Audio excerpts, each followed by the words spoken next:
part of the school and you work tirelessly.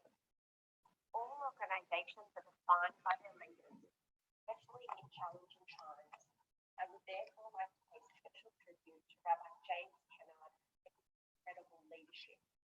You have the admiration and respect of students, staff, and entire parent body.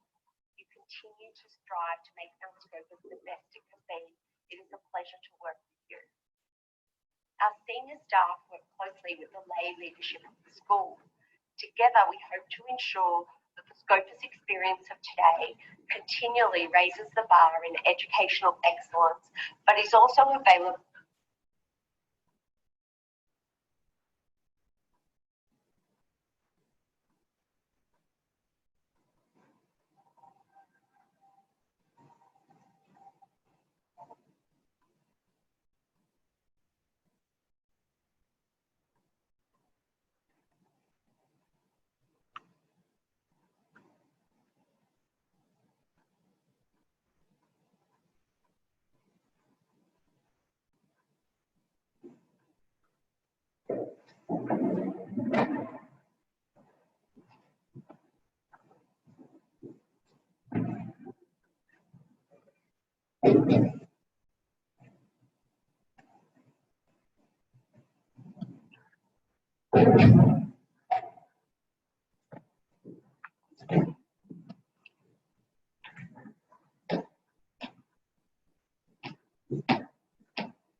You see how corrupt America is?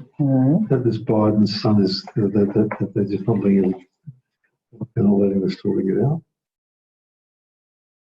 What's Biden's son? And finally, even. Yeah. Biden's son, Yeah, well, that's his computer to be fixed so they get computer shop. yeah. I forgot about that. You know, there's tapes and tapes and tapes with his dealings with China and Ukraine and all that sort of stuff, and tapes and things that he's having adopted his father to intercede for all these deals. And the New York Post got hold of it and they started publishing it. Somebody in the shop up in the Somebody has it does have for say a year, but it's still doing it. BBC or somebody because Twitter, all the things refused to publish it. They said this, they're not being validated or refused to publish it on any of the media. Just refusing to put it up on Facebook, Twitter, they're just refusing to put it. And when the New York Post wanted to put it on the internet, all the internet guys just closed it off.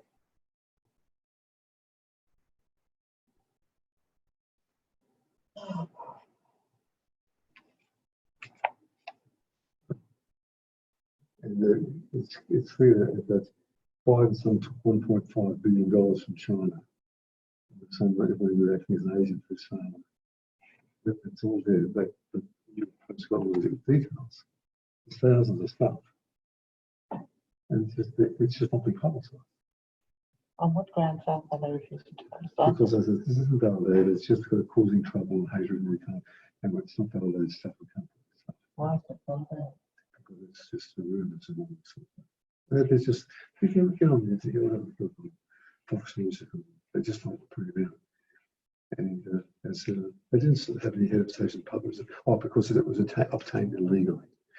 And that didn't have any obviously putting out that Trump's tax returns a couple of weeks ago, which was obviously stolen and stuff like that. And if Trump wins, everything will be a mess. The whole system is just is toxic. So why isn't Trump coming out and saying He's saying it, but they just don't publicize. They just don't publicize his stuff. They say, well, he would say that, wouldn't he?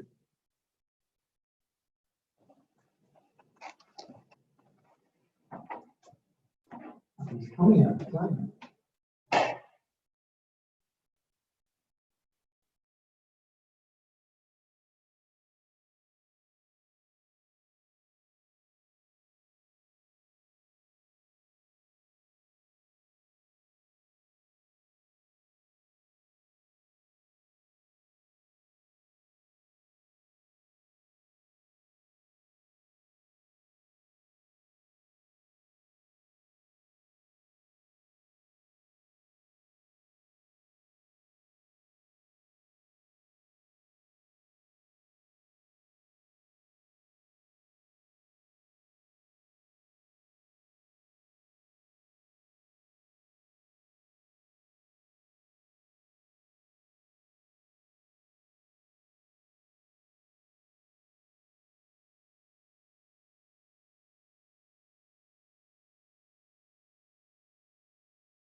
You were going to go up to Judy, you didn't. Okay. No, another question.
Sunny day tomorrow, heading to a top of 20 cloud overnight by sundown, on a large shower. Heavy rain on Saturday.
Yeah, I know. That's for the link for the shield.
Good evening, ladies and gentlemen. Pleasure to see you all. I hope you had a wonderful Shmini Atzeret and Simchat Torah and are well rested and recharged in order to embrace another year of our lives of studying the Torah right from the beginning all the way back to Bereshit. In our shiur this evening, I'd like to look at one phrase from this week's parsha, a phrase which has in it but 3 words, and I would like to ask 3 questions about these 3 words. And the phrase appears right towards the beginning of the Torah, in the very first chapter of the Torah, where the creation of mankind is described. And there we are told in source number 1, Vayome Elokim, and Hashem said. Now everything Hashem did with creation, he said. Hashem created the world with 10 utterances. There are 9 times where we're told Vayomer, that Hashem said something, and the 10th utterance was the word Bereshit itself. So one of those times that Hashem uttered something and it created something was when Hashem said, Na'aseh Adam b'tzalmeinu, let us make man in our image. Kidmutenu, like our form. V'yirdu v'dgata yama v'of hashamayim, and they will have dominion over the fish of the sea and the birds of the skies, uv'apheima, and over the animals of v'chol ha'aretz, and over the whole earth, of v'chol haremes haromes ala ha'aretz, and over every creepy, crawly thing on the ground. And so it was. Vayivra Elokim et Adam b'tzalmo. Hashem created man in his image. B'tzelem Elokim bara oto. In the image of God, he created him. Zachar u'nekeva bara otam. Male and female, he created them. And this evening, I'd like to look at this opening phrase, Na'aseh Adam b'tzalmenu, let us make man in our image. And I said previously, we're going to ask 3 questions about this phrase this evening. Question number 1, why is this phrase said in the plural? What does it mean when Hashem says, let us make man? Who is us? Who else is around? Who else can create? What does it mean that Hashem says in the plural, let us make man, b'tzalmeinu, in our plural image, kidmutenu, like our plural likeness? What's going on here with the plural form? Question number 2. How is it possible for mankind at all to be B'Tselem Elokim, in the image or in the likeness of God? In what way are we mortal human beings in any way at all comparable to God or similar to God, who is omnipotent and omniscient and completely beyond anything we could ever describe or imagine?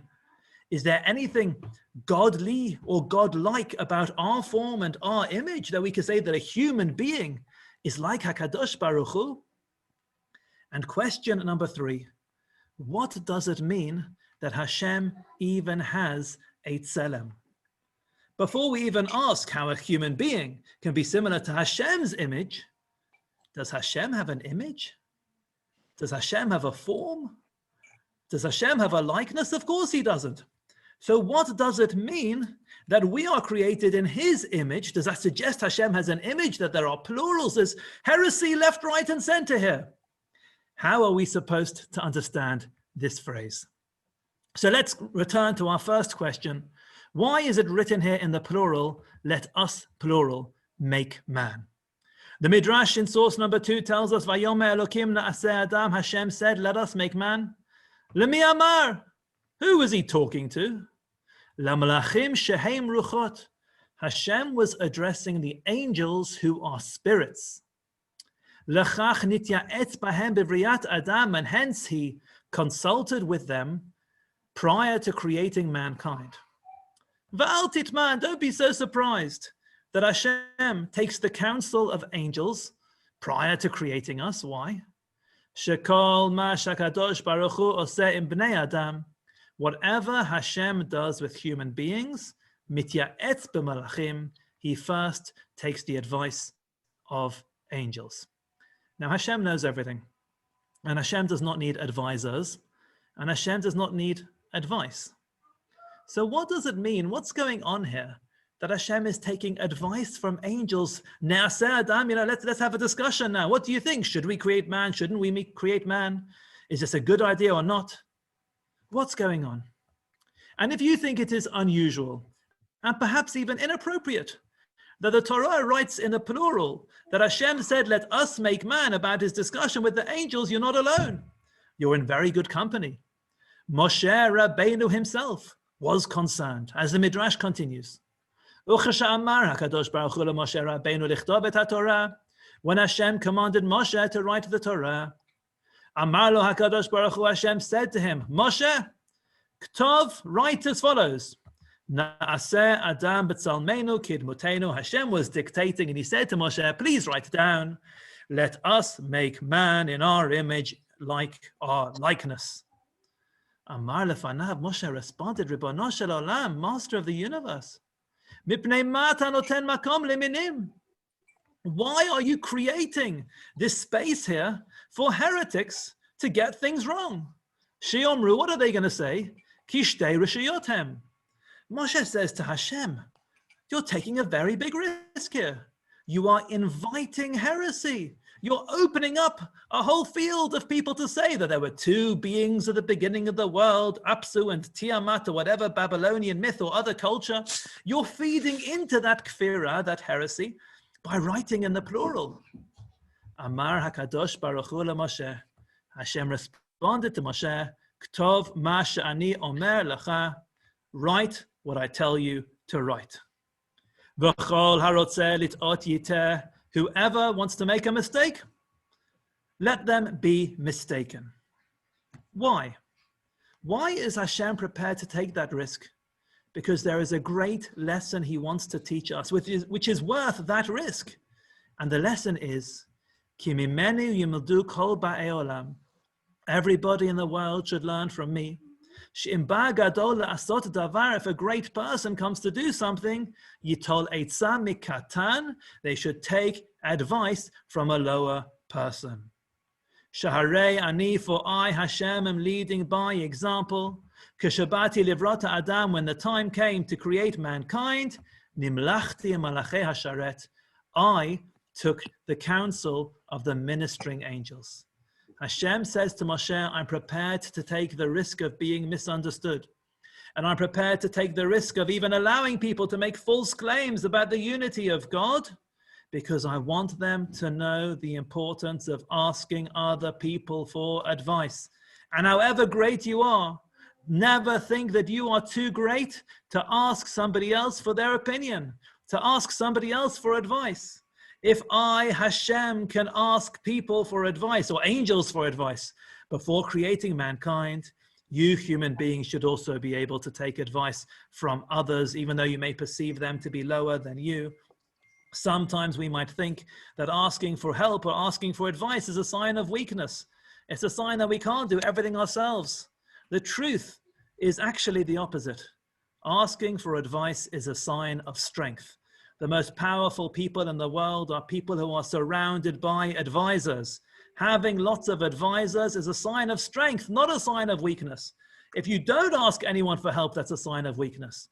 If you can ask other people for advice, that's a sign of tremendous strength. As I've said in Mizrach in the past, at Mizrahi I'm very blessed because at Mizrahi I've got hundreds of advisors, which is a tremendous source of strength for me.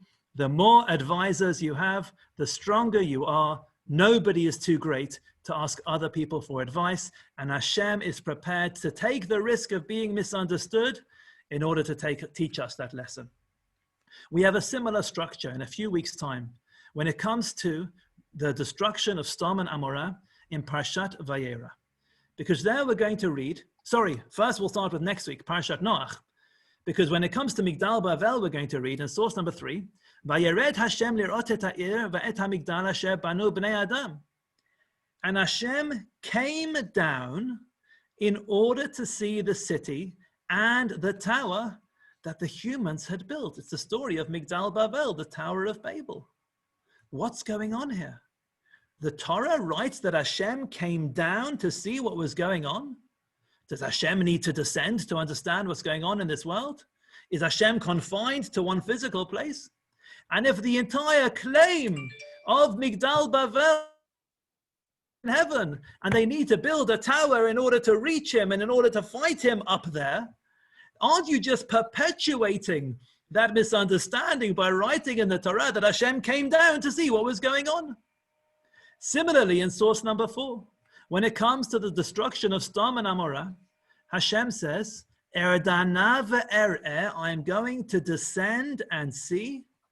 If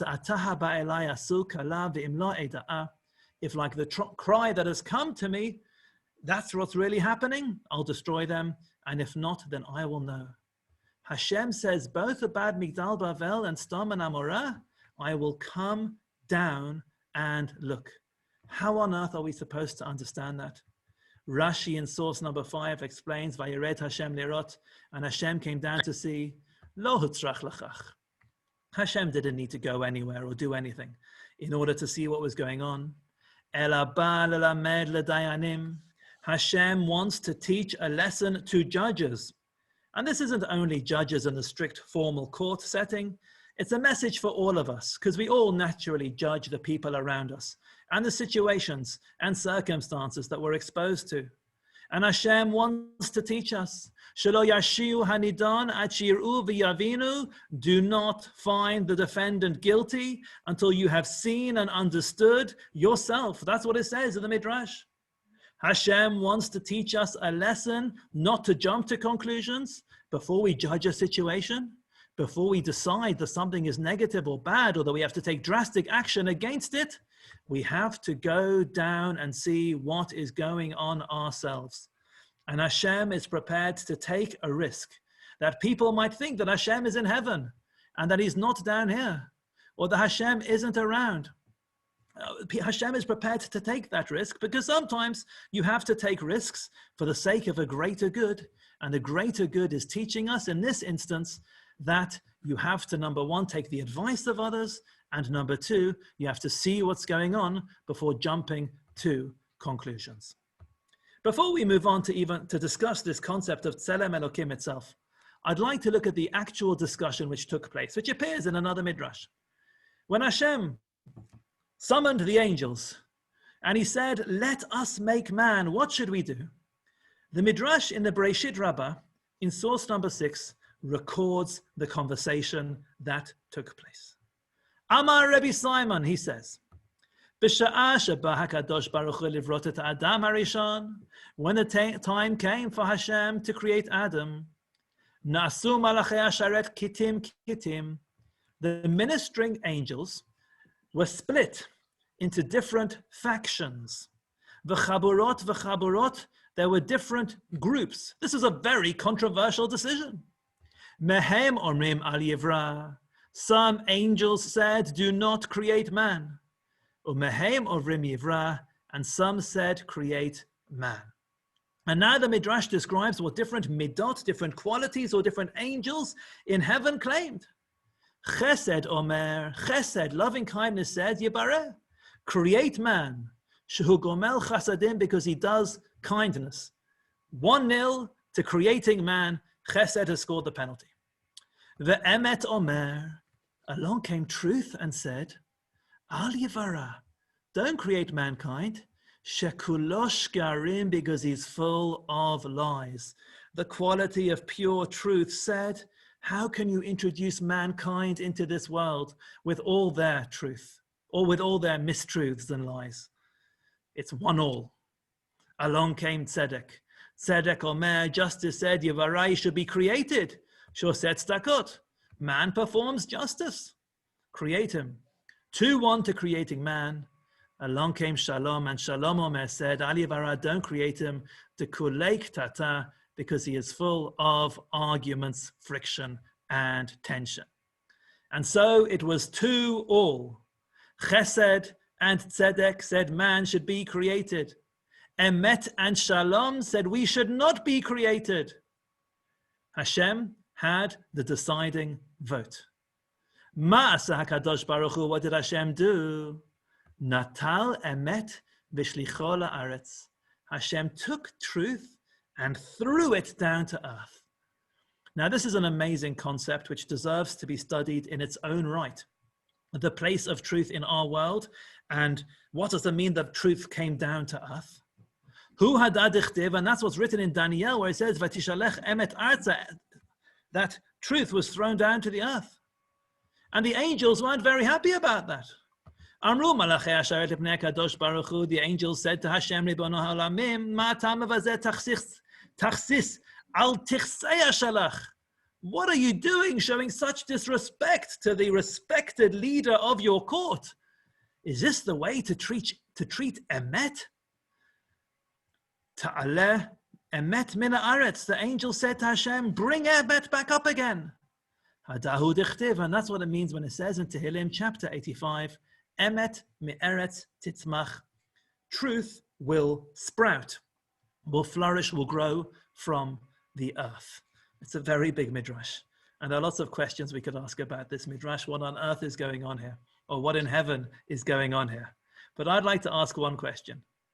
When the time came to make the deciding vote, why was it emet that Hashem threw down to earth?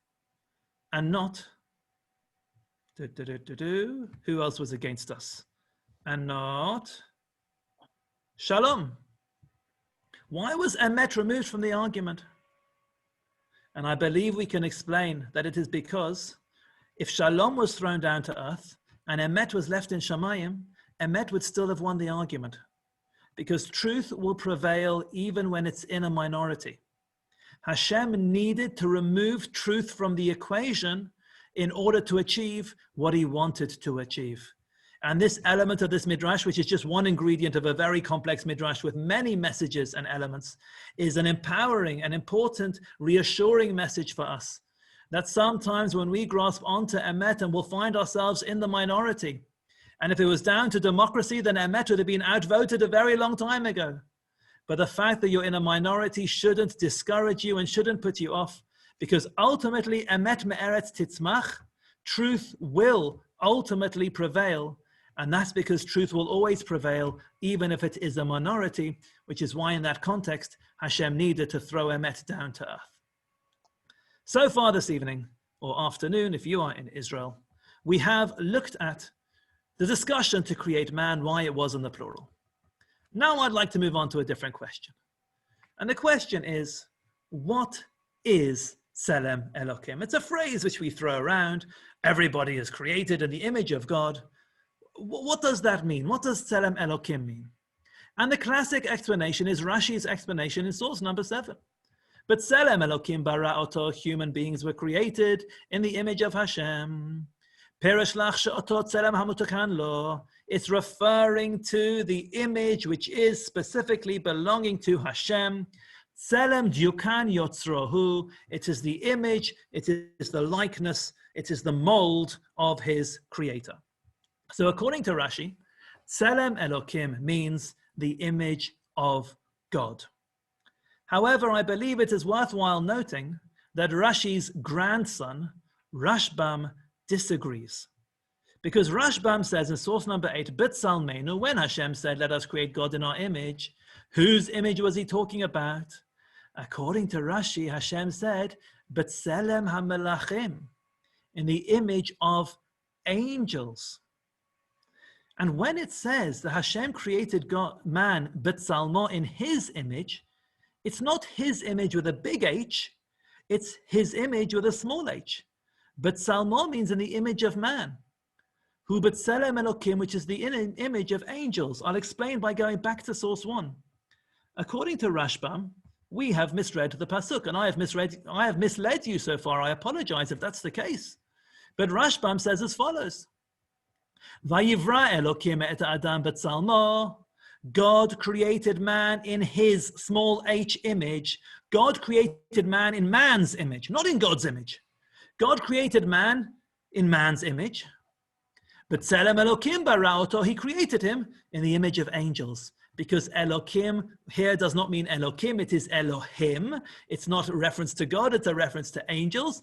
And actually, Tselem Elohim means being created in the image of angels. It is not Tselem Elokim, it is not being created in the image of Hashem.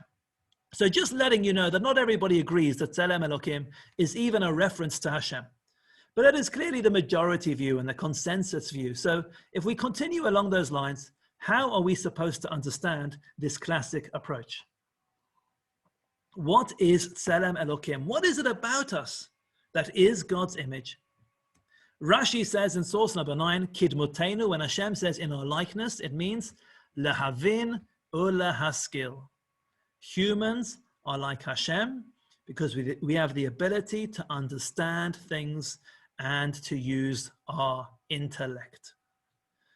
Tselem Elokim is intellectual capacity, according to Rashi. Rambam says the same thing in source number 10. Coming from Rambam, it's less surprising. Rambam says, Ritzalon Lamar means, Mibnei HaSeichel HaEloki HaMedubak Bo, we each have divine intellect which cleaves to us. Shehu B'Tselem Elokim Uvidmuto, that is the image of God and his likeness. Lo Hashem Yitbarach Guf She'ebal Tmona. It's not that Hashem has a body or any picture or image, no. When it says that man is created in the image of Hashem, it means that man is created with intellect. Tselem Elokim is intellectual capacity. And I think it's an important thing for us to remember. Sometimes people give messages that intellect in the service of Hashem isn't so important. The most important thing is the heart and the emotion and the connection. And sometimes people even praise an anti-intellectual approach when it comes to the service of Hashem. But in truth, if we understand that the divine spirit within every single one of us is our intellect, it means that we must also use our intellects in the service of Hashem. It cannot be that in every area of human pursuit, we have a high bar of intellectual research and intellectual understanding and intellectual considerations. And when it comes to our study of Torah and our relationship with Hashem, it's all dumbed down and it's all simplistic and it's all stories and messages. No. If what Hashem has endowed us with is an intellect, it means we have to use our brains in this world, because our brains are what give us the similarity to Hashem, which give us the potential to be like Hashem in this world. So approach number 1 to the question, what is Tselem Elokim? Rashi and Rambam say, Tselem Elokim equals Seichel. Approach number 2 comes from the Zohar.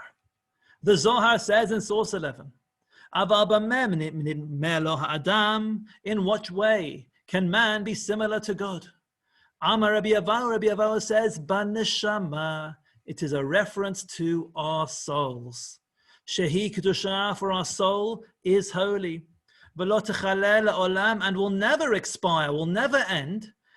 Al shenitla mimeno mikocho migvorato, because our soul has come from Hashem's own potential and might. V'lo kamo haguf, as opposed to the body. Shenital min ha'adama, which has come from the earth of Yichale, and one day will end. V'yashuv afar k'shaya, and will return to earth like it once was. So our bodies are dust to dust, ashes to ashes, but we've each been given something eternal. We've each been given a soul. And when it says in the Torah that man was created in the image of Hashem, it means we each have that divine neshama, that piece of being eternal inside every single one of us. And this is the Maharal's approach as well in source number 12, as he explains in Derech HaChaim. That's what it means when it says, let's make man in our image and our form. The face of a human has cleaved to it a shine and an upper supernal spark. Davakbar, that's what's cleaved to it. Tselem Elokim is the divine spark inside every single human being. That makes mankind different from all other creations. It is with the glow and the light of that tselem. We're not talking about a physical light at all. It is a separate light and shining, which is cleaved to man. And that's what it means when it says, man was created with the image of Hashem. What does it mean? Hashem himself is called light. It means we were each given this divine spark of life, light inside every single one of us. So as opposed to Rashi and Rambam, who understand that Tselem Elokim is our intellect, according to the Zohar and Maharal, Tselem Elokim is the divine light, the divine spark, the eternal soul inside every single one of us, which, by the way, doesn't only mean that we have to acknowledge our own divine soul and our own touch element of godliness inside every single one of us. Perhaps even more importantly, we have to acknowledge the divine spark inside every single other human being, that every single human being has that soul. And every single human being was created in the image of Hashem. And every human being has that eternal part of who they are. Every single human has that very special ability, that very special gift from Hashem. I would now like to focus on a very different approach, which is the approach of the Meshech Chachma, Rav Meir Simcha Cohen of Dvinsk. And he says as follows in source number 13. Na'aseh Adam b'tzalmenu, let us create man in our image. He says, Hatzelem ha'elokim hu habchira ha'chofshit. The image of God is free choice. That is what God gave us, the ability to make our own decisions. Bli teva machriach, without any nature which is forcing our hand. Rak miratzon v'seichel chofshi, it just comes from our own will and our free desires. The fact that Hashem knows what we are going to decide does not remove the fact that our decision is our own decision. Now, if you don't understand that, fantastic. He says, he says, we cannot possibly understand this concept. Because ilu yida'ativ hayitiv. If I knew God, I would be God. Meaning only God understands God. So if you don't understand what it means, that Hashem knows what we're going to decide, yet we still have free choice before we decide, he says, don't worry. There's a line that we cannot cross in terms of our human capabilities to fathom the divine. Rakzot ani yodim, but this is what we do know. Where does our free choice come from? Our free choice comes from the tzimtzum of the divine. What is tzimtzum? Tzimtzum is a deeply Kabbalistic word. I think in the Life of Pi, I think the name of the boat is tzimtzum, and the word tzimtzum comes up in different places of culture to reflect a certain thought. Tzimtzum means contraction. It is where, if you imagine that absolutely everything is Hashem, Hashem creates a space inside himself. Tzimtzum, he draws himself back in order to create a space in which man can operate. That Hashem leaves a space for his creations. Hashem leaves space for us to do what we want to do. And he has removed from us the decree, the deterministic decision of what we are going to do. So in order to create man, in order to create something that can make up its own mind, Hashem needed to take a step back in order to do that. That is the tzimtzum. V'lachen amar, and that's why we have a bit of a discussion here. What does it mean, let us make man? El libo, Hashem had to have an eternal discussion and say to himself, Na'aseh adam b'tzalmenu, let us make man in our image, Perush, which means, Sha'torah medaberet b'lashon b'nei adam, the Torah is just using human vernacular. Sha'amar, what it means is, Naniach makom levchirat ha'adam, let us leave a space for humans to make up their own minds. V'yeh b'chiri, and he will have free will. Chofshi, free.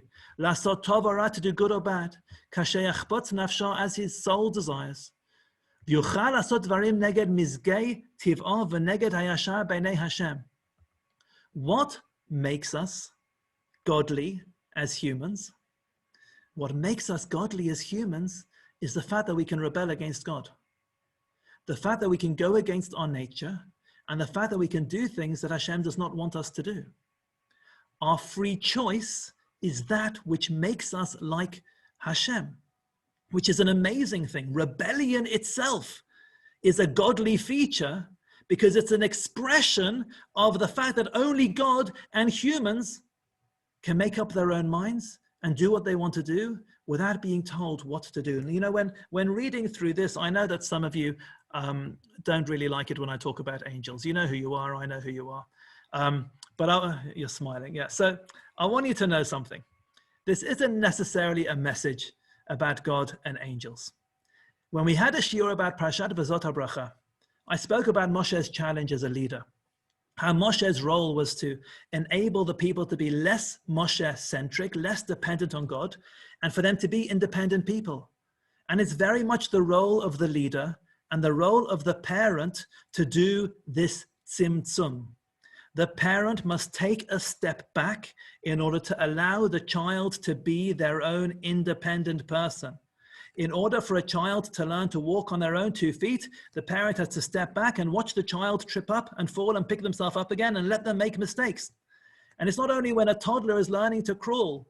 Overbearing parents prevent their children from growing up independently and developing their own sense of good and bad in the world. It's what Winnicott, the English psychologist, called the good enough mother. Winnicott says the ideal parent has to be good enough. If the parent isn't good enough, well, the child can go all over the place. If the parent is too good, then the parent is going to strangle the child and not give the child the oxygen and the space and the ability to grow and flourish. So to a certain extent, I hope this isn't kfira, heresy, but according to Kabbalah, Hashem in performing tzimtzum is the good enough God. Hashem is creating the space for us to be ourselves and to get things wrong. That is what tzimtzum is all about. The importance of taking a step back in order to allow other people to become independent beings. And that is something that only humans have. V'lachen medaber b'lashon rabim, and that is why here it is talking in the plural. Kasher bekama makamot lashon elokut b'lashon rabim, like godliness is also in the plural. I think Alan Garfield made that comment in the chat before. Often Hashem is referred to in the plural. Often Hashem's expression of authority are in the plural. It is like the royal we. The royal we is that royals and great figures can speak in the plural, and that's what is going on here. What we see here is the following. In this week's parasha, Hashem creates the world, and Hashem creates us. And when he creates us, he turns to the angels and he says, should I create man? And the angels have their own views, but ultimately Hashem decides to create us. And what is special about us? What is special about us is our vulnerability. And what is special about us is our ability to be frail. And that is what makes us absolutely amazing. I can command my phone to tell me that I'm wonderful 3 times a day. I could say, hey Siri, tell me 3 times a day. But where's the fun in that? That's angels. Angels cannot rebel. Angels can only do that which they are programmed to do. Angels are 2-dimensional. Angels only have 1 leg. Angels don't have different ways of doing things. Angels can only do that which they're told to do. So angels are sweet and angels are nice, but angels are boring. Humans are amazing. We have a Yetzer Hara. We can think about doing things wrong. We can make mistakes. We can trip up. We can fall. We can fail. We can rebel. We can even rebel against God. That is incredibly exciting. And when human beings praise Hashem and choose to praise Hashem and choose to do great things in the world, that is real praise of Hashem in this world. And that's what we say in our piyutim on Yom Kippur. In many places, I brought just a couple of examples. Some of us didn't say these piyutim this year because we didn't have to, because we weren't davening with the minyan on Yom Kippur. But look at what we said in Shachrit, in source number 14. On Yom Kippur in Shachrit, we describe the incredible praise of Hashem by the angels. Asher omet tehilatecha be'elei shachak. The full force of your praise is expressed by heavenly angels. Bevir noga, those that shine like lightning. Bigdudei gova, with lofty bands. Bidmama daka, with a still, thin sound. Ugdushatcha befihem, with their mouths, they encapsulate your kedusha. The ultimate, perfect praise of Hashem comes from his angels. But that's not what Hashem wants. V'ratzit hashevach, but you, Hashem, desire praise. Mehomei v'regesh, from those who pray with passion. V'orchei sheva, and prepare their entreaty. Zoakei tchina, who cry out in supplication. Chochei chanina, who await graciousness. V'hichvodecha, and that is your glory. The honor of Hashem and the glory of Hashem isn't the perfect praise of the angels, but the cry of human beings. Similarly, in Musaf we say, Asher eimatecha, your dread is upon, Be'erele oman, the faithful angels, Ba'avire omet, who are mighty powerful, Bivlulei kerach, they're intermingled with ice, Bivdudei kedach, with uniqueness, who are unique in their fieriness, Umaracha alehem, and you're always upon them, angels combining fire and ice, describing the great awe of Hashem. But who does Hashem want praise from? The avita tehillah, but you want praise? Miglume gush, from clods of earth. Migare gay, from those who dwell in a valley. Midlule poal, whose accomplishment is meager. Midale ma'as, whose works are poor. Vehi tehilatecha, and that is your praise. Because when we human beings who are so lowly and so vulnerable and are so frail praise Hashem, that's greater than the greatest praise of the angels. So far we have seen three different approaches to the concept of Tselem Elokim. What is Tselem Elokim? According to Rashi and according to Rambam, Tselem Elokim is intellectual capacity.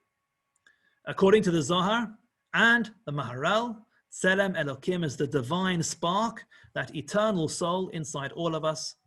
And according to the Meshech Chachma, Tselem Elokim is free choice.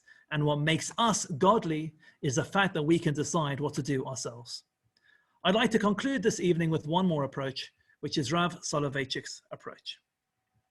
Rav Soloveitchik says in source number 15, there is no doubt that the term image of God in the first account refers to man's inner charismatic endowment as a creative being. So here in the Lonely Man of Faith, Rav Soloveitchik is saying that there is no doubt, it appears that other people have doubt, but he has no doubt, that the term Tselem Elokim is a reference to us being creative. Hashem is the ultimate creator, and therefore human beings in their creative potential, that is what makes us similar to Hashem. Man's likeness to God expresses itself in man's striving and ability to become a creator. So according to Rav Soloveitchik, what is Tselem Elokim? Let's pay attention. He doesn't say that Tselem Elokim is that we are creative. Rav Soloveitchik says that Tselem Elokim is in our striving to become creators and in our ability to become creators. What Rav Soloveitchik is saying here is that Tselem Elokim does not mean that we are all naturally in the image of Hashem. And we are not born in the image of Hashem. The image of Hashem is not something that we all have. The image of Hashem is something that we all can achieve. And being created B'Tselem Elokim shouldn't give us that sort of arrogance or complacency, saying, I'm amazing, I'm in the image of God, wow, I have this divine soul and I have free choice and aren't I brilliant and fantastic and wonderful? No. Tselem Elokim is something which we can strive to achieve. As Rav Soloveitchik says in source 16, Ha'adam hu shemachlit im lemamshesh et tselem ha'elokim shebo. It is man who decides whether he's going to bring his Tselem Elokim to fruition or not. Meaning Tselem Elokim is potential, but it's our decision whether we are going to live life with Tselem Elokim or not. Or litchoto mikol vakol, or to completely reject it. So according to Rav Soloveitchik, Tselem Elokim is a calling to live life as creators, to consider our place in this world and our role in this world, and to think to ourselves, Parshat Bereshit, Hashem created the world, Hashem created us, and Hashem created me. If Hashem created me, there must be a reason for it. And as the Mishnah in Sanhedrin Perek Daled Mishnah Hey tells us, that just as Hashem created the entire world for one person, Adam Harishon, so it is that Hashem created the entire world for every single one of us, because the Mishnah in Sanhedrin says that a person can make many coins from just one mold, and all those coins are completely identical to the original mold. But Hashem created every human being from that original mold of Adam Harishon, but every single human being is unique. Every single one of us is just as unique as Adam Harishon. Which means every single one of us should think to ourselves, this entire world was created for Adam Harishon, which means this entire world was created for me. Every single one of us has to say, the Mishnah concludes, Lefichach chayav Adam lomar, b'shvili nivra olam, the world was created for me. The world was created for every single one of us. Now that's an amazing responsibility, an amazing thought. The fact that I woke up this morning means that Hashem sees value in my life. And the fact that I was born means that Hashem wants me to be here in this world, and I'm supposed to do something with that. I have a mission to accomplish in this world. I am created in the image of God. I need to therefore be creative in this world, give something to this world, to give meaning to my life in this world, so that I can go to bed at night and I can say, this entire world was created for me, and the world is a better place because I'm in it. Because if the world is not a better place, despite me being in it, then what is the point of my life? And that is the concept of us being created in the image of Hashem, every single one of us in that unique and individual way. And at the same time, we have to acknowledge that just as every single one of us was created in the image of Hashem, and the entire world was created for every single one of us, this entire world was created for the person next to me. And this entire world was created for the person who is different from me. And that person who annoys me, and that person who I dislike, and that person who I have no idea what Hashem was thinking bringing them into this world, they have the divine spark in them. They have seichel from God, whether they choose to use it or not. And this entire world was created for them too. So this is a really empowering concept that the Torah commences with in the book of Bereshit. Hashem discusses it with his angels. Should I do this or not? The angels didn't have a choice in how they responded. Some said yes, some said no. They can only respond as they're programmed to respond. Ultimately, Hashem throws truth down to earth because it is our role to help truth return and spread back to where it came from. Hashem did decide to create us. There is meaning to the life of every single human being and meaning to every single day of life that we are given from Hashem. And it's for us to consider and to decide with our free will what brilliant things we can do with this gift of life from Hashem. So thank you for joining me as we recommenced again from Bereshit, and I look forward to learning together with you as we make our way through the year and through the Torah once more. Shabbat Shalom. Thank you, Rabbi Yeshikora. Mervis. Shabbat Shalom. Shabbat Shalom. Yeshikora. I'm going to look for Rav Yehoshua Asolin Shabbat Shalom. Thank you. Thank you. to appoint Rav Asolin. There you are. Thank you. I've lost you. Sydney? Asolin. Thank you from Make Sydney, Rabbi post. Mervis. Correct? Yes. And I wish Bahatzlacha to all of you who are staying on to Rav Asolin's Shi'ur in Ivrit Kala. Light Hebrew, but the content is not Kala. One day. Thank you. Content is very Content serious is- and enriching and engaging. Thank you, Rav Yehoshua, Rabbi. Shar Koach. You're on Shabbat mute. Shalom. and over to you.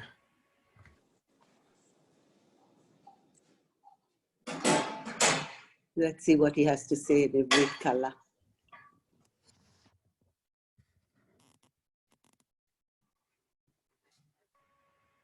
Rav Asolin, you are still on mute. כן, אוקיי, עכשיו שומעים אותי? How do you say mute in Hebrew? שתיקה?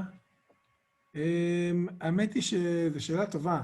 כן, זה השתקה, קוראים לזה השתקה. או שהמיקרופון מושתק. מיקרופון, אגב, זאת מילה בעברית כידוע. טוב, אז עכשיו יש לנו הרבה מילים כאלה בעברית, בכל שיעור. אנחנו מלמדים הרבה מילים. אקטואליה, רלוונטי, כל מיני מילים כאלה. אוקיי, טוב, ערב טוב לכולם.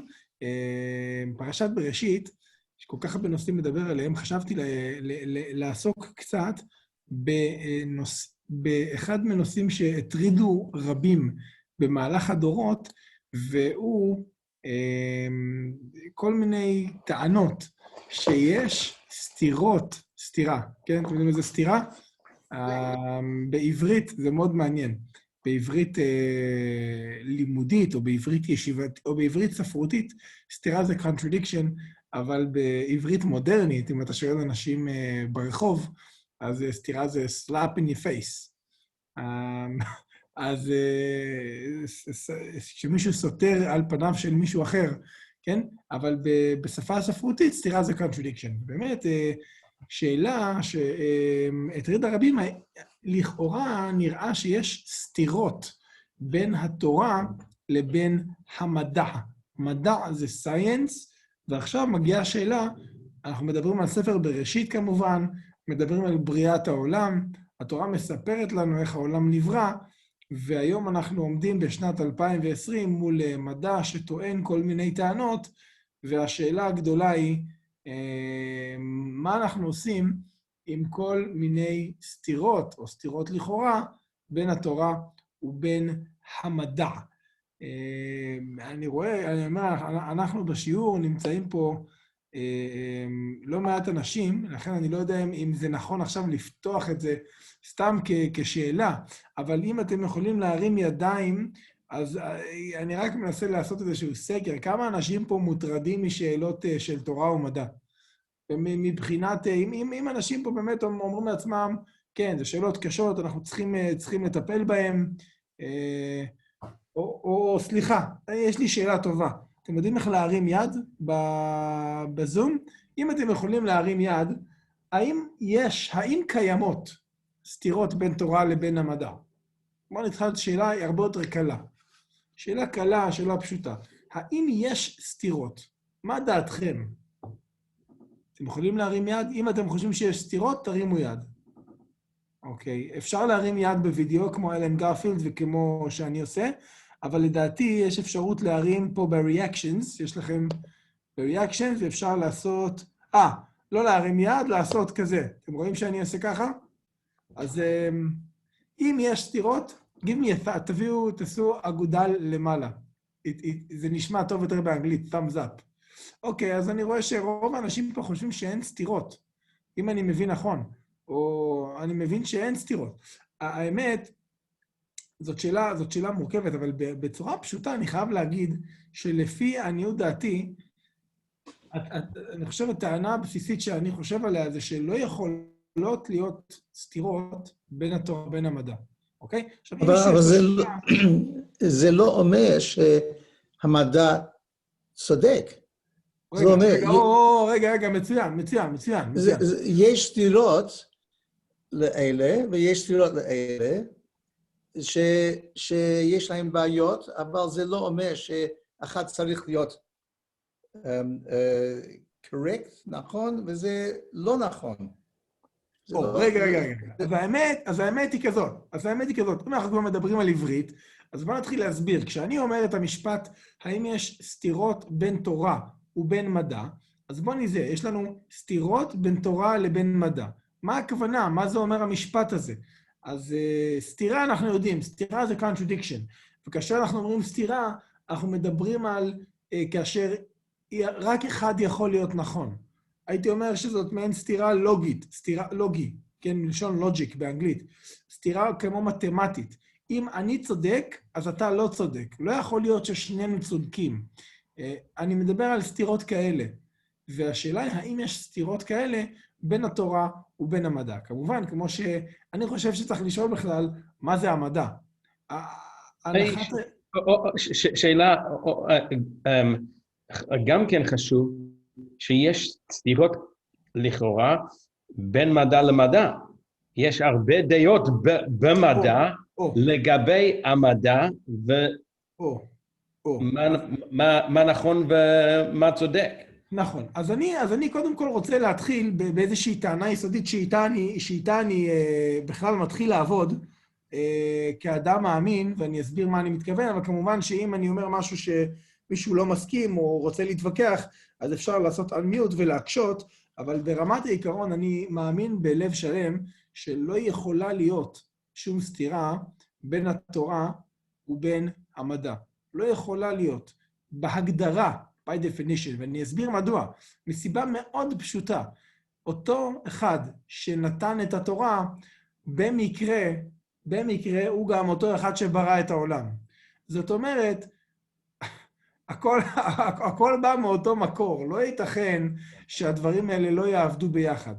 יתרה מזו, אומרת הגמרא, שחז"ל אומרים שהקדוש ברוך הוא יסתכל באורייתא וברא עלמא. זאת אומרת, בארמית.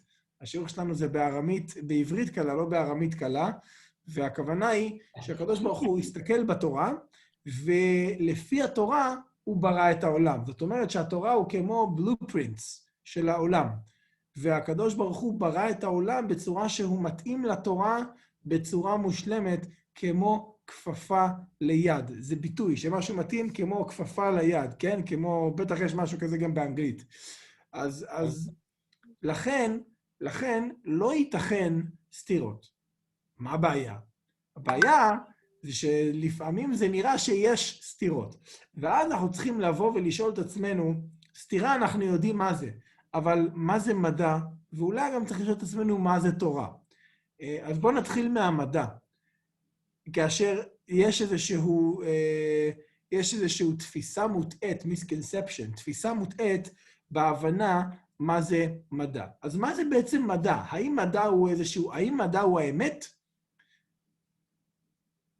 האם המדע זה אמת? אפשר להגיד, רב, שאולי קוראים לסתירות נס. במקום מדע. אוקיי, יפה. אני שומע את זה, ואנחנו גם אולי נתייחס לזה בהמשך, אם לא את יכולה להזכיר, אבל אני אומר, אני רוצה לשאול פשוט יותר.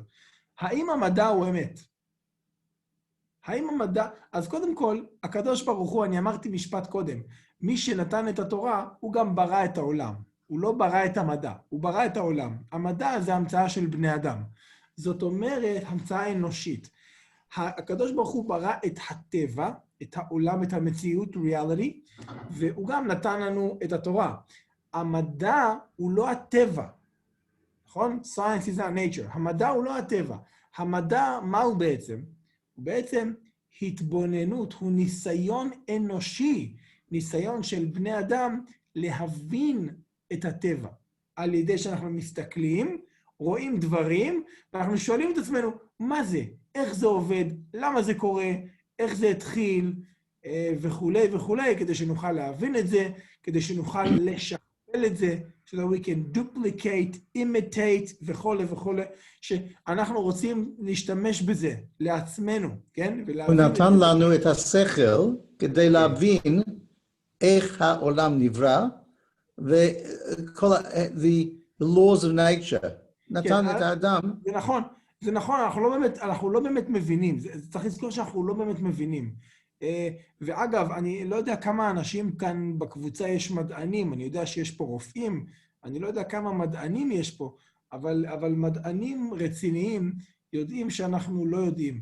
גם כמו רופא טוב יודע שהרפואה, ככל שאנחנו יודעים יותר, אנחנו גם מגלים כמה אנחנו לא יודעים. במדעי המוח זה אולי אחד המקצועות הכי בולטים בדבר הזה. אנחנו לא באמת יודעים, אנחנו רק יודעים כללים. אנחנו יודעים מה זה גרביטציה. גרביטציה, by the way, מילה בעברית, כן? gravity. אז זאת אומרת, מה עושה המדע? הוא רואה שכל דבר שאתה זורק למעלה, הוא נופל למטה, כן? זה נופל. אז אני אומר, מה זה? המצאנו לזה שם. עכשיו אנחנו קוראים לזה גרביטציה, now we can relax, now we understand it. זה לא נכון, אנחנו לא באמת מבינים את זה. פשוט קראנו לזה בשם. זאת אומרת, אנחנו מבינים איך זה עובד, אבל אנחנו לא מבינים למה זה כאן, למה זה פה, איך זה התחיל. והכל בסדר. עכשיו, כשאני אומר את זה, זה בעצם, זאת אומרת, המדע הוא ניסיון אנושי, לא בטוח בכלל שזה אמת. וכמו שאמר סיימון ועוד אנשים, גם המדע כל הזמן לומד ומתקדם. יש, אגב, פיזיקאי, שאולי שמעתם את שמו, קוראים לו ג'רלד שרודר, הוא כתב כמה ספרים מאוד מאוד מאוד מעניינים בנושא הזה. Genesis and the Big Bang. כן, ויש לו גם Science of God, ויש לו... The Big Bang.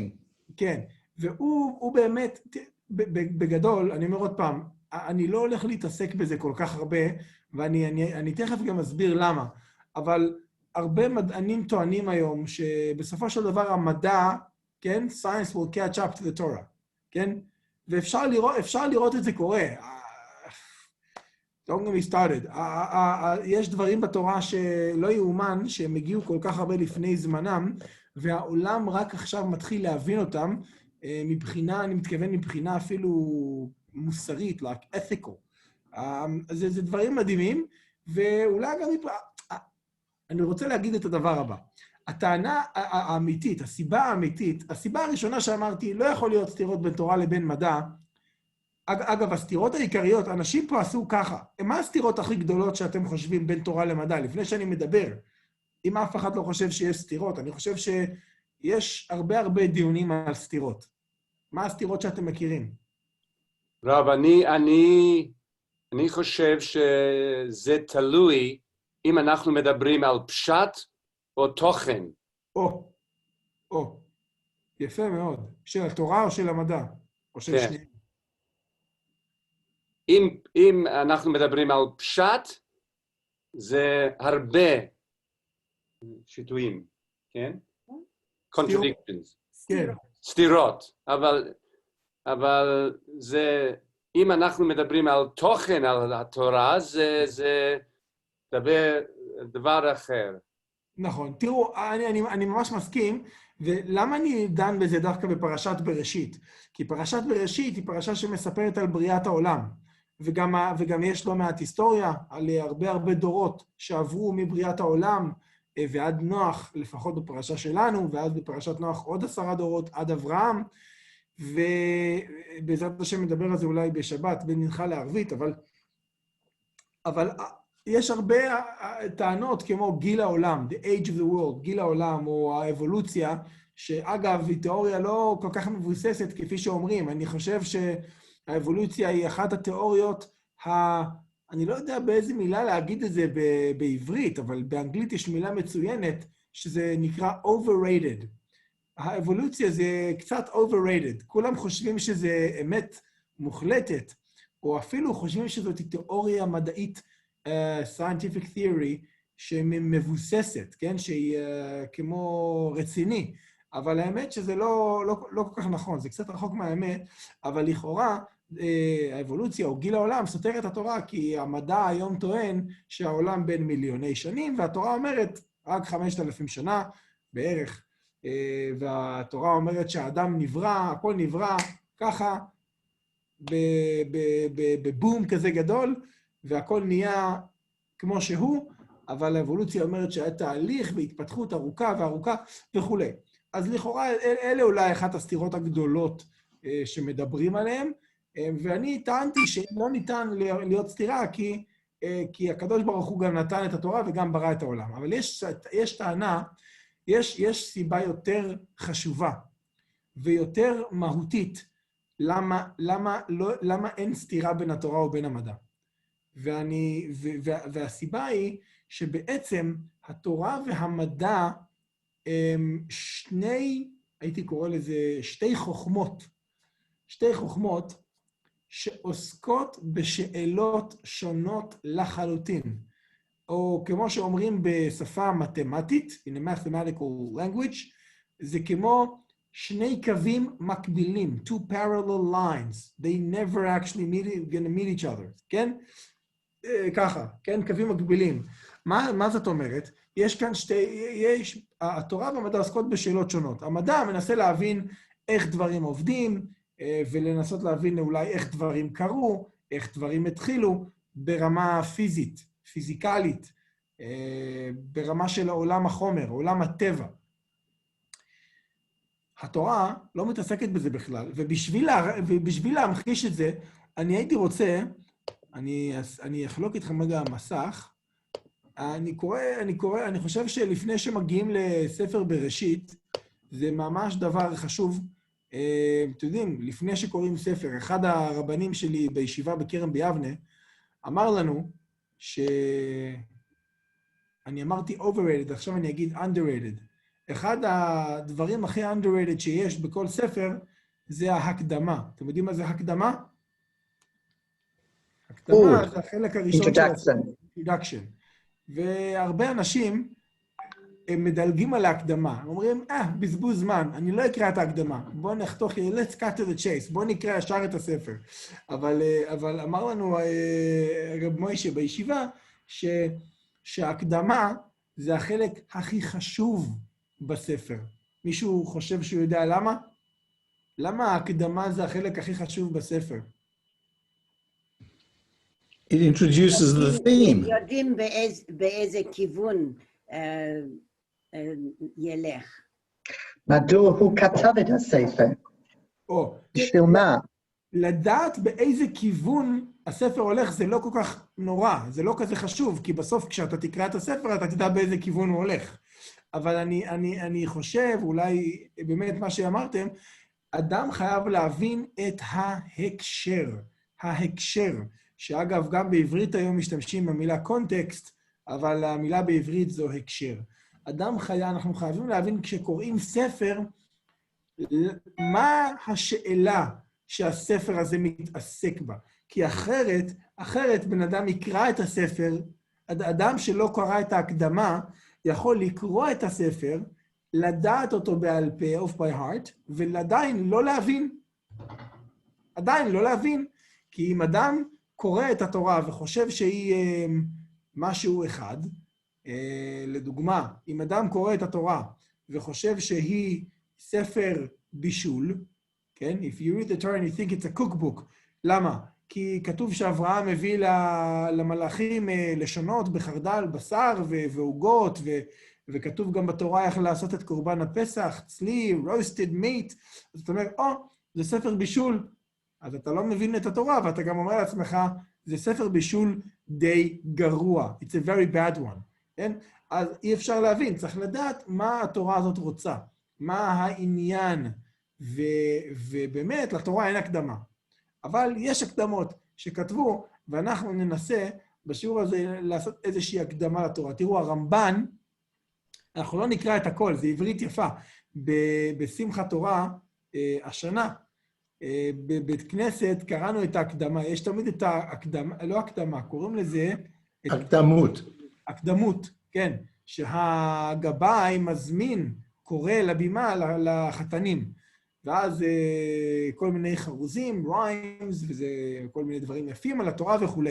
אז הרמב"ן פה כותב בהקדמה שלו משהו דומה, גם כן עם חרוזים, וכולם נגמרים במילה, בצליל, with the sound, רע.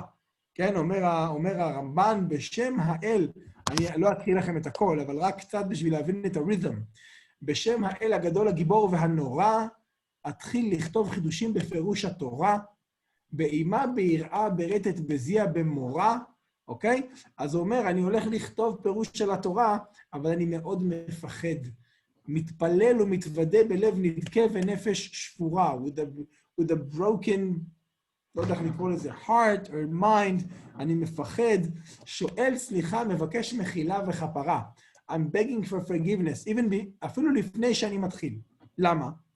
אומר הרמב"ן בעצם, לפני שאני בא לכתוב פירוש על התורה, אני כבר מבקש סליחה. למה הרמב"ן מבקש סליחה עוד לפני שהוא מתחיל? מישהו יכול לנחש?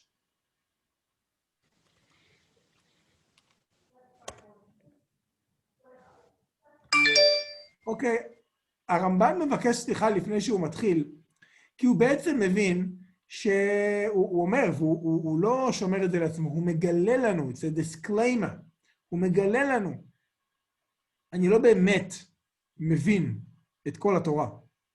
אנחנו לא באמת יכולים להבין, התורה היא אלוקית, ואנחנו יכולים רק לגרד את פני השטח, או כמו שאומרים באנגלית, to scratch the surface. ולכן אומר הרמב"ן, תסלחו לי, הפירוש שלי הוא לא שלם, הוא לא באמת מפרש את הכל, זה רק קצת ניסיון צנוע להסביר. אבל זה, ובאמת מי שקורא את זה, זה השראה גדולה, כי הרמב"ן היה תלמיד חכם עצום ומקובל גדול, ואם הרמב"ן אומר שהוא לא מבין את התורה כמו שצריך, כן? אומר ממש, תראו את זה, כאשר חוכמתי קטנה ודעתי קצרה, כנגד סתרי תורה. My wisdom, כן, אני לא צריך לתרגם את זה לאנגלית, אני לא חכם ביחס לתורה. יש לי חוכמה, אבל החוכמה שלי זה ככה, והתורה זה ככה, או יותר מזה, כן? ובאמת, ככה הוא מגיע לתורה. זה דבר ראשון, אבל יש הקדמה חשובה יותר. אבל אני חושב שאולי אחת ההקדמות החשובות ביותר לתורה, היא ההקדמה הבאה. בראשית ברא אלוקים את השמיים ואת הארץ. לא סתם, אני צוחק. זה לא הקדמה. זה כבר הפסוק הראשון של הספר. אבל תראו מה אומר רש"י על הפסוק הראשון. אתם אולי מכירים את הרש"י הזה, אולי הוא קצת מפורסם. רש"י הראשון על התורה מתחיל באות א', אגב, יש וורט מאוד יפה של הגר"א, שהרש"י הראשון מתחיל באות א', והרש"י האחרון נגמר באות ת'. אני לא יודע אם הרב מרוויס אולי הזכיר את זה בשבוע שעבר. והרש"י באמצע התורה, נדבר על זה בהזדמנות אחרת, לא עכשיו. באמצע התורה הרש"י משתמש באות מ', שאלו אותיות אמת, מההתחלה, מהסוף ומהאמצע של האלף ב', אבל לא משנה. עכשיו מתחילים באות א', אמר רבי יצחק. אז מה אומר רבי יצחק? לא היה צריך להתחיל את התורה, אלא מהחודש הזה לכם. מצווה ראשונה שנצטוו בישראל. זאת אומרת, התורה הייתה צריכה להתחיל מספר שמות פרק י"ב, מהמצווה הראשונה שקיבלנו כעם ישראל, שהיא החודש הזה לכם, ראש חודשים וכולי וכולי וכולי, בערב יציאת מצרים. התורה הייתה צריכה להתחיל שם. אם כן, נשאלת השאלה, מדוע מתחילה התורה מבראשית? אני צריך לסמן את זה. ומה טעם פתח בבראשית? למה התורה מתחילה בבראשית? ואז רבי יצחק עונה, כוח מעשיו הגיד לעמו, לתת להם נחלת גויים. בקיצור האומר, אומר רבי יצחק, הקדוש ברוך הוא רצה להראות לכולם, קודם כל, שהוא ברא את העולם, שהעולם שלו, וכיוון שהעולם של הקדוש ברוך הוא יכול להחליט איזה ארץ לתת לאיזה עם. והוא יכול להחליט שעכשיו הוא ייתן את ארץ ישראל לעם הזה, ואחר כך הוא ייתן את זה לעם אחר, ושהוא יחליט מה שהוא רוצה, כי הכל שלו. כדי שאף אחד לא יגיד לעם ישראל, אתם גנבתם את ארץ ישראל מאיתנו. מאוד מעניין שזה לא כל כך הצליח. עד היום כל העולם ממשיך להגיד שעם ישראל גנב או לקח שלא כדין את ארצו. זאת אומרת, זה ניסיון טוב, לא מוצלח במיוחד, אבל אולי הוא לא מוצלח בגלל שאנחנו עדיין לא מאמינים בזה. אולי כשעם ישראל יאמין בזה, אז גם העולם יאמין בזה. אבל אם אנחנו לא חושבים שזה נכון, אני לא מתכוון אנחנו, אני מתכוון עם ישראל, כי העם עדיין לא חושב שזה נכון, אז איך אנחנו יכולים לצפות שהגויים יהיו יותר צדיקים מהאפיפיור? זה ביטוי באנגלית, כן? אני לא יודע אם יש ביטוי כזה באנגליש, נכון? To be more צדיק than the Pope, או משהו כזה. יש כזה ביטוי באנגלית? anyway, לא משנה. לא משנה. מה אנחנו בסדר אומרים? גמור. More holy than the Pope. Yeah, more holy than the כן, בדיוק, בדיוק. אז אתה לא יכול לצפות שהגויים יאמינו בזה יותר מאיתנו. למרות שלפעמים רואים גויים שמאמינים בתנ"ך יותר מכמה יהודים. אבל אני רוצה עכשיו להפנות את תשומת לבכם לכל הדבר הזה, כל השאלה הזאת. מה שואל רבי יצחק? התורה הייתה צריכה להתחיל מהחודש הזה לכם. למה התורה מתחילה מבראשית? זוהי השאלה הראשונה שרש"י מתחיל איתה את התורה. ואני רוצה לשאול אתכם, מה אתם חושבים על השאלה הזו? האם אתם מסכימים עם השאלה? שהתורה לא ספר היסטורי, זה ספר הלכי. או, רגע, מי אמר את זה? אני לא רואה את כולם. שולמית. שולמית. כן. אז את מסכימה עם השאלה או לא?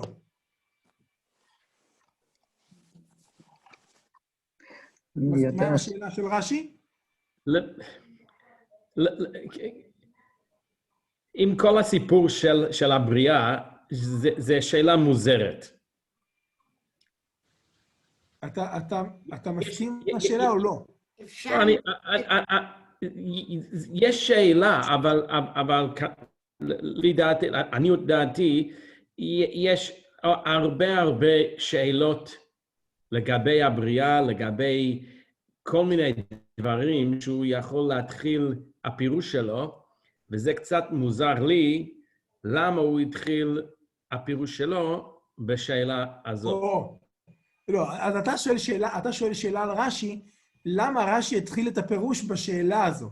אבל השאלה שאני שאלתי, אני לא רוצה שתתבלבלו מרוב שאלות, אבל השאלה שאני שאלתי הוא, האם השאלה של רש"י טובה? האם השאלה של רבי יצחק, שרש"י מביא, האם היא שאלה בכלל טובה? האם היא שאלה לגיטימית? לגיטימית מילה בעברית, legitimate, נכון?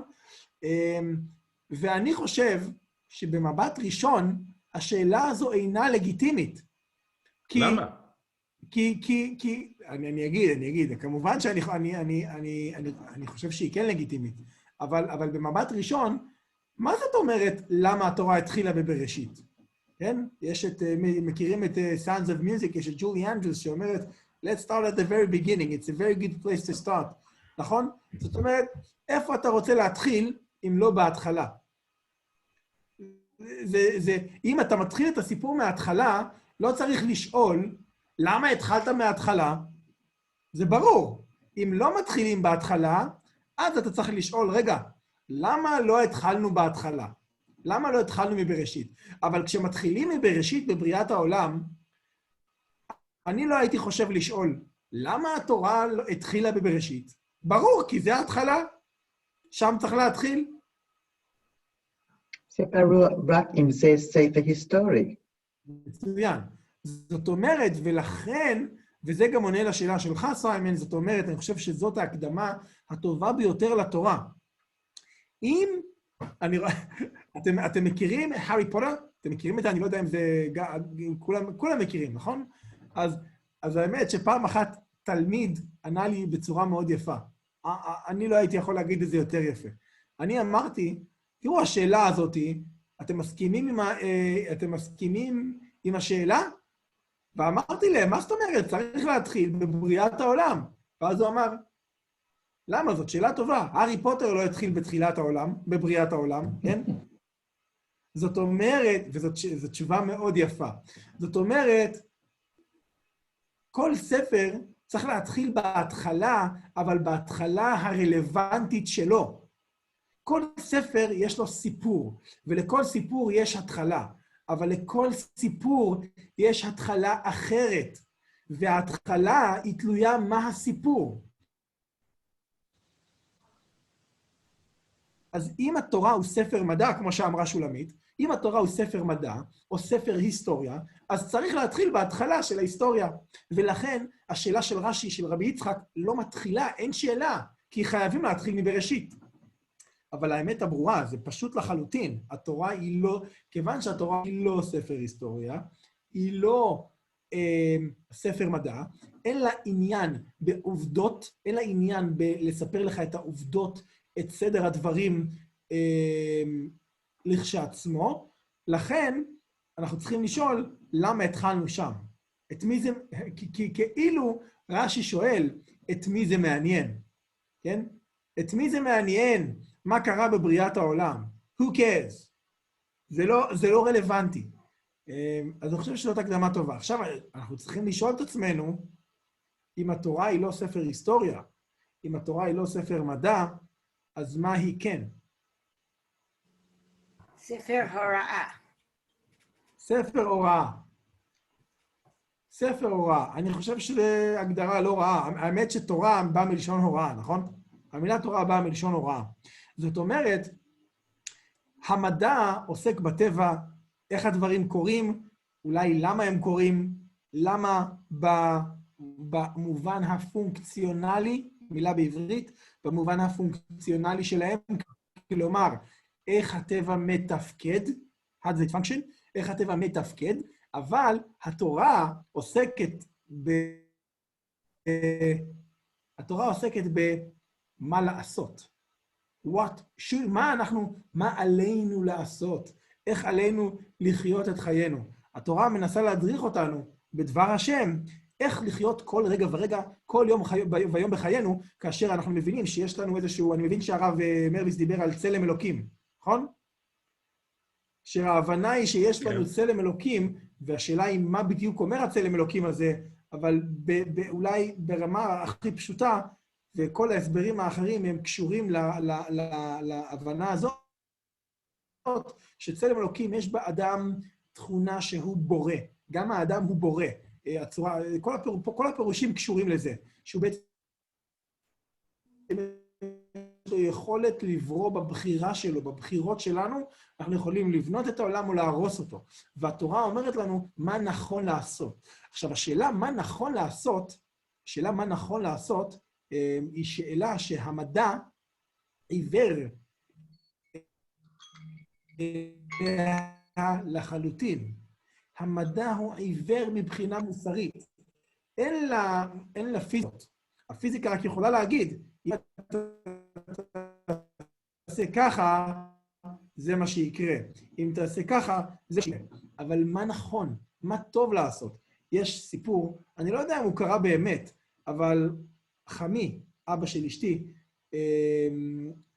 הוא נוהג לספר את זה, הוא מדריך מורים, הוא מלמד מורים איך ללמד.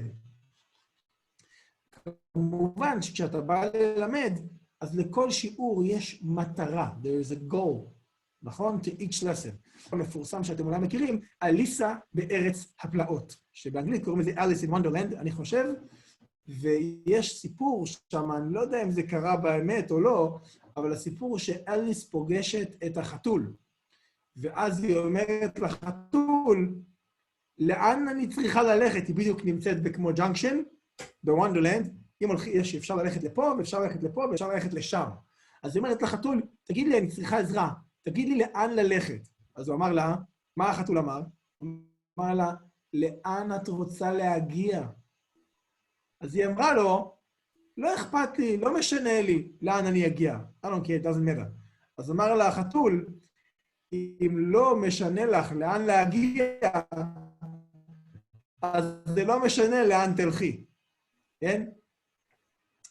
זאת אומרת, התורה, לאן אנחנו רוצים להגיע. התורה מציבה לנו דבר השם, שבעצם אומר, לאן אנחנו שואפים, לאיזה עולם אנחנו רוצים להגיע מבחינה אנושית, איזה בני אדם אנחנו רוצים להיות, מה נכון, מה טוב, ולשם אנו מכוונים את דרכנו. זה דברים שהמדע לא יכול לעשות אותם, וכיוון שהמדע, עכשיו, לשאלה הזאת של איזה מין בן אדם אני רוצה להיות, זה פשוט לא רלוונטי אם העולם נברא לפני 5,000 שנה, או לפני 5 ביליון שנים. זה פשוט לא משנה, זה בכלל לא משנה. כי לא משנה כמה שנים יש בני אדם. מה שמשנה זה שבסוף אנחנו אותם בני אדם, ויש לנו את אותם מבנה אישיות, יש לנו גוף, ויש לנו נשמה, יש לנו יצר טוב, ויש לנו יצר רע, ואנחנו יכולים להיות טובים לבני אדם אחרים, אנחנו יכולים להיות לא טובים לבני אדם אחרים, אנחנו יכולים לעשות חסד, או שאנחנו יכולים לעשות את ההפך. והתורה אומרת, תעשה טוב. תעשה טוב לעצמך, תעשה טוב לעולם, וזה בכלל, עוד פעם, זה לא משנה אם יש, או למה יש גרביטציה, או אם היו דינוזאורים, או לא היו דינוזאורים. זה לא מעניין את התורה, והתורה אף פעם לא עסקה בזה, ואם תרצו, אפשר כפי שפיליפ הזכיר קודם, גם סיפור הבריאה בספר בראשית, לא בהכרח קרה כפשוטו. אחד המרצים באוניברסיטת בר אילן אמר משפט מאוד יפה. הוא אמר, אם אנחנו רואים סתירה בין המדע ובין התורה, זה יכול להיות אחד משני דברים. או שלא הבנו את התורה, או שלא הבנו את המדע, או שלא הבנו את שניהם. Like it's either we didn't understand the Torah, or we didn't understand science, or both. זאת אומרת, לא, זה במילים אחרות, באמת, שוב, לא יכול להיות סתירה. עכשיו, המדע, כמו שאמרתם, לפעמים המדע בעצמו אומר, אני לא מבין. אבל גם את התורה לפעמים לא מבינים. ואחת הפרשות, הייתי אומר, הקלאסיות, שאנחנו אומרים בתורה, שהן לא כפשוטן, רש"י, אני חושב שרש"י פה, הבאתי אותו, בוא נראה אם הבאתי אותו. רק רגע.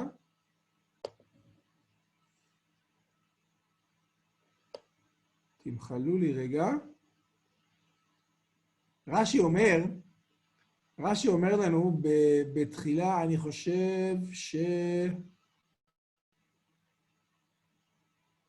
הוא לא אומר את זה כאן, סליחה. רש"י אומר את זה במקומות אחרים. אבל רש"י אומר אני לא באתי אלא לפשוטו של מקרא. אנחנו יודעים שלתורה יש פשט, שזה בעצם ההבנה הפשוטה, ורוב התורה, אנחנו מנסים, ויש ערך להבין את הפשט. מה המשמעות? מה כתוב פה? אחר כך תראה רש"י, תראה מדרשים, תראה עוד עומק ועוד עומק, a layer under a layer, underneath another layer, עד אין סוף. אבל תמיד יש גם פשט, יש משמעות פשוטה, literal meaning של הדברים. חוץ מכמה מקומות ששם חז"ל אומרים, לפעמים בגמרא אומרים, אין פשט. יש מקומות בתורה וגם בתנ"ך שחז"ל אומרים, אין פשט. את הפרשה הזאת אי אפשר להבין בצורה literal, בצורה פשטנית. זה לא מובן. ואחד הפרשות האלה הם פרשת הבריאה בספר בראשית. אני אומר דוגמה מאוד פשוטה, אבל המדע טוען שהעולם הוא בין מיליוני שנים. ואילו בתורה כתוב שהעולם נברא ב6 ימים, ושאנחנו היום בסך הכל בשנת 5781. איך מסבירים את זה? הרי לכאורה מספרים זה מספרים. אם אנחנו סופרים לוח שנה והיום זה שנת 5000, אז איך יכול להיות שהעולם הוא בין כמה מיליונים? זה לא ייתכן לומר ביחד. ויש כל מיני הסברים בדבר הזה, אבל אחד ההסברים הנחמדים, יש כמה הסברים בתוך התורה, שמסבירים, תראו, יש מדרש אחד שאומר שכל יום היה כ1000 שנים, כל יום בזמן הבריאה הוא היה יום מאוד ארוך. זה תשובה בתוך התורה. היו שהסבירו, אני חושב אפילו ג'רלד שרודר בספר שלו, הוא אומר שעל פי תורת היחסות של איינשטיין, נכון, איינשטיין say time is relative, שהזמן שבזמן הבריאה הוא היה כאילו מבחינה פיזיקלית יותר ארוך. זאת אומרת שאם היינו שמים שעון, like a watch, שיש לנו היום, בזמן של בריאת העולם, הוא היה מסתובב הרבה יותר מהר, וכל יום היה 1000 שנים או מיליוני שנים. עכשיו, זה בסך הכל אומר שאנחנו לא לגמרי מבינים מה זה זמן, ואיך הזמן עובד, ואיך הזמן עבד לפני הרבה זמן. אנחנו לא באמת יודעים.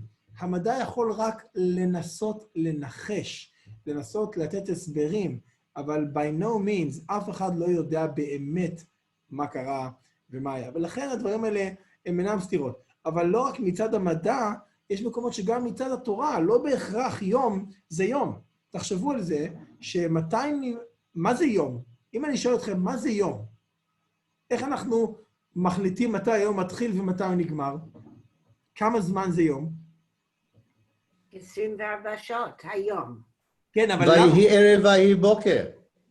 נכון. מאיפה הגיע המושג יום? כי יש שמש, והשמש... למה? השמש, שקיעה וסנסט. כי יש שמש. ערב ובוקר, וערב ובוקר. אבל חברים יקרים, מתי השמש נבראה? יום שלישי. יום רביעי. המאורות נבראו ביום רביעי. זאת אומרת שבשלושה הימים הראשונים לא היה שמש. אז איך אנחנו מגדירים? How do we define, כשכתוב בתורה יום, כמה זמן זה? כמה זה יום בלי שמש? זאת אומרת, ברור שהמושג... אבל היה אור והיה חושך, כתוב. כן, אבל לא היה... יהי אור ויהי אור. אבל זה ואיזה לא בא אור האור? של אני לא שמש. יודע. נכון, אבל אתה לא יודע כמה זמן... אני אומר שהאור זה 12 אור hours. זה אור, זה לא צריך להיות שמש. חושך זה חושך, בלי אור. נכון. חסר כמה- אור. כמה זמן היה האור? כמה זמן היה החושך? אתה לא יודע כמה זמן. זה נקרא ויהי ערב ויהי בוקר יום אחד. נכון, אבל תראה, עוד פעם, אני לא רוצה להתווכח לפרטים, כי באמת, זה לא העניין שלי. אני לא רוצה להתווכח לפרטים, אני רק רוצה להראות שיש ניסיונות גם בתוך התורה להסביר באופנים שונים. זאת אומרת, לפעמים אנחנו לא מבינים לגמרי את מה שכתוב בפסוקים, מבחינה מדעית. אבל כמובן, אני חושב עוד פעם, הנקודה העיקרית היא שזה לא העניין. זאת אומרת, ההקדמה הזאת חשובה. כשאנחנו הולכים לקרוא את ספר התורה, פעם אחת הבן שלי שאל אותי בשמחת תורה, שאנחנו רוקדים על ספרי תורה, והסברתי להם שאנחנו שמחים שקיבלנו את התורה. אז באמת, הוא שאל אותי, ילד קטן, שחר, הוא היה בן 5, הוא שאל אותי, אבא, מה זה התורה? איך אתה מסביר לילד בן 5 מה זה התורה?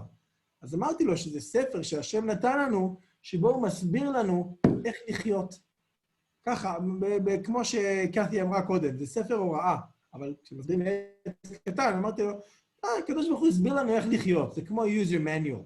זאת אומרת, זה שני דברים שונים לגמרי. אפשר לדבר על זאת בעריכות. אני חייב להגיד כשאני באופן אישי מעולם לא הייתי מוטרד משאלות של תורה ומדע, בין היתר מהסיבות האלה, גם מסיבות אחרות, וגם אני בחברה טובה. הרב סולובייצ'יק גם כותב שהוא מעולם לא הטריד אותו, והרב סולובייצ'יק היה דוקטור, הוא היה איש מדע ברמה חברה ושסה גידיו.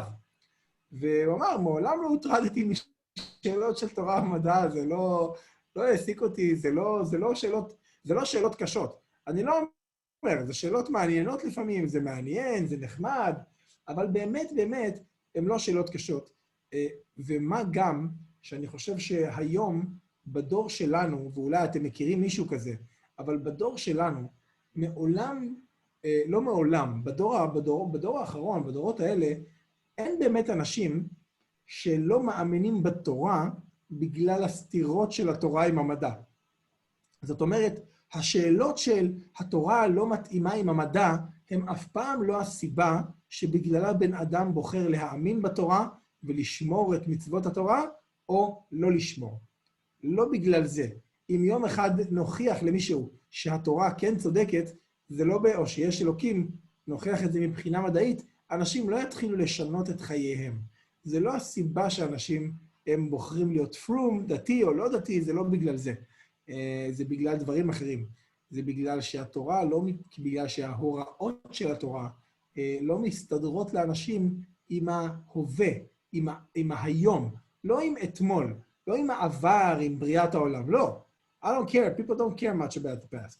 אנשים לא מבינים איך זה מסתדר עם ההווה.